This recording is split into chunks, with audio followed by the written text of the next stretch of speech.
പുതിയൊരു വീഡിയോയിലേക്ക് എല്ലാവർക്കും സ്വാഗതം. നമ്മുടെ വീട്ടിലുള്ള സാധനങ്ങൾ കൊണ്ട് ഉണ്ടാക്കാൻ പറ്റുന്ന ഒരു ഔഷധക്കഞ്ഞിയുടെ റെസിപ്പിയാണ് ഞാൻ ഇന്നിവിടെ കാണിക്കാൻ പോകുന്നത്. കർക്കിടകത്തിൽ എല്ലാവരും ഔഷധക്കഞ്ഞി കഴിക്കുന്നവരാണ്. ശരീരബലത്തിനും പ്രതിരോധശേഷി കൂട്ടാനും സന്ധിവേദനകൾ കുറയ്ക്കാനും ഈ കഞ്ഞി സേവിക്കുന്നത് വളരെ ഉത്തമമാണ്. ഓരോ ദിവസം ഓരോ തരം കഞ്ഞി കുടിക്കുന്നതാണ് നല്ലത്. അപ്പോൾ എല്ലാത്തിൻ്റെയും ഗുണം നമുക്ക് കിട്ടും. നമുക്കിത് എങ്ങനെ ഉണ്ടാക്കുന്നതെന്ന് നോക്കാം. അതിനു വേണ്ടിയിട്ട് ഞാനിവിടെ 1/2 കപ്പ് ഞവര അരി എടുത്തിട്ടുണ്ട്. ഞവര അരി അല്ലെങ്കിൽ റെഡ് റൈസ് എന്നൊക്കെ പറയും. എല്ലാ അങ്ങാടിക്കടകളിലും സൂപ്പർ മാർക്കറ്റുകളിലും ഇത് ലഭ്യമാണ്. ഒരു 1/4 കപ്പ് ചെറുപയർ എടുത്തിട്ടുണ്ട്.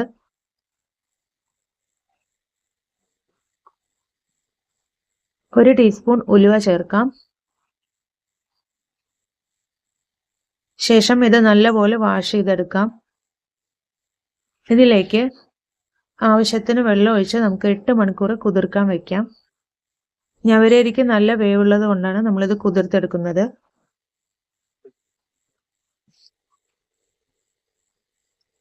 ഇപ്പോൾ നമ്മുടെ അരി നല്ലപോലെ കുതിർന്ന് കിട്ടിയിട്ടുണ്ട്. ഇനി നമുക്കിതൊരു കുക്കറിലേക്ക് ഇട്ട് കൊടുത്ത് ആവശ്യത്തിന് ഉപ്പും ചേർത്ത് ഒരു 8 വിസിൽ വരുന്നവരെ നല്ലപോലെ വേവിച്ചെടുക്കാം. ഞാനിവിടെ ചെറിയ അളവിലാണ് കാണിക്കുന്നത്.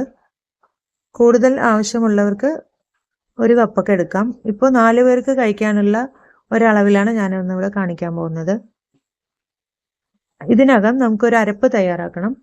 1/2 കപ്പ് തേങ്ങ ചിരകിയതെടുക്കാം. 3 ചെറിയ ഉള്ളി, 1/2 ടീസ്പൂൺ ജീരകം, 1/4 ടീസ്പൂൺ മഞ്ഞൾപ്പൊടി എല്ലാം കൂടി നമുക്കൊരു മിക്സിയുടെ ജാറിലേക്ക് ഇട്ട് കൊടുക്കാം.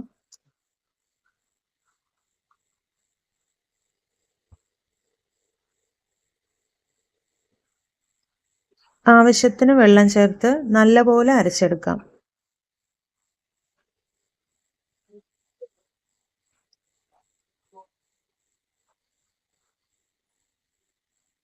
ഇപ്പോൾ നമ്മുടെ അരപ്പ് തയ്യാറായിട്ടുണ്ട്. വിസിൽ വന്നതിന് ശേഷം നമുക്ക് കുക്കർ തുറന്നു നോക്കാം.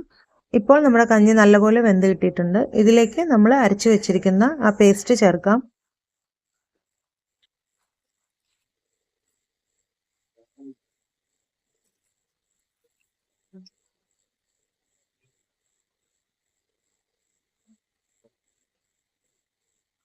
ഇതിലേക്ക് ആശാളി അങ്ങനെ കുറച്ച് അങ്ങാടി മരുന്നുകളൊക്കെ കിട്ടും. അത് വേണമെങ്കിൽ അതും ചേർക്കാം.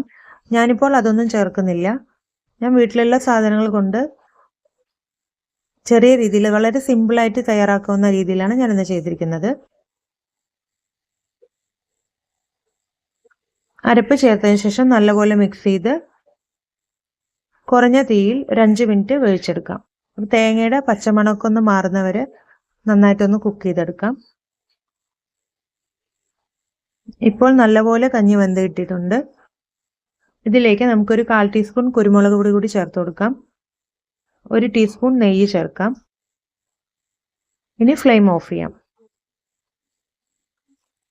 കുട്ടികൾക്ക് പോലും ഇഷ്ടപ്പെടുന്ന ഒരു രുചിയാണ് ഇതിൻ്റെ. അത്രയും സിമ്പിളായിട്ടാണ് ഇത് ചെയ്തിരിക്കുന്നത്. അപ്പോൾ എല്ലാവരും ട്രൈ ചെയ്ത് നോക്കണം.